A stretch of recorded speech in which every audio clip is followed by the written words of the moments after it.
To some degree, sales is a numbers game. And even in terms of the language, there is different vocabulary to show the journey that a potential client, also known as a prospect, which is also known as a lead, can take until they become a client. So one way to look at this is something called the funnel, because the funnel starts off big and then it becomes smaller and smaller and smaller and smaller all the way down. So you might see 1,000 suspects. A suspect is someone that we're aware of who could potentially become a prospect. So we do a little bit of research, we qualify them. Qualification means we filter out the ones which we don't think are going to be good. And of those 1,000 suspects, we might find 100 prospects. So these are companies above a certain headcount or with a certain revenue. Maybe it's just companies who have at least got a website, for example, or some kind of legal status on the books in our jurisdiction. Now we qualify a little bit further. We do some more research. These 100 prospects become only 10 qualified prospects. Qualified prospects are really good prospects. They're the top priority. These would be the most interesting, exciting, or perhaps the ones with the easiest chances that we would convert them by whichever criteria we set.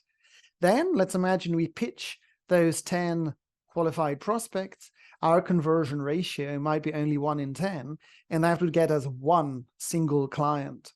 So this would be an example of a rather extreme funnel with a conversion of just 10% in each stage. 1,000 suspects becomes 100 prospects, becomes 10 qualified prospects, becomes one client. A very common mistake that I've seen lawyers make, and actually partners, even partners make this mistake, and they should know better, is quite often not to do enough pitching, not to do enough research, not to understand the funnel. That if you are just going to approach 3 random companies with a value proposition, probably you're approaching the wrong companies anyway. They're not qualified. And if your conversion is going to only be 10% or less, then the chance that you succeed here is very small. So I would really recommend you do need to cast your net wider and spend a little bit of time on identifying suspects and prospects.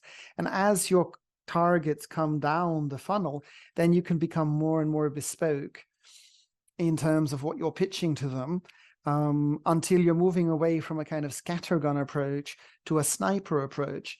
But still, in the end, quite often for spontaneous pitching, you might need really to be approaching a dozen or maybe a couple dozen qualified prospects, because your conversion to getting clients or even just getting meetings could be quite low.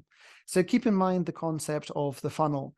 To some degree, sales is a numbers game, and the more premium and expensive and bespoke your solution, the fewer the number of qualified prospects are going to be. It's entirely possible to create such a killer UVP, such an interesting product. There might only be a handful of such qualified prospects in your jurisdiction at all. And then for each of them, you would really need to put maybe an hour or to put some good time into researching them and creating your value proposition and pitching them and following up. So that's the concept of the funnel. Thank you very much.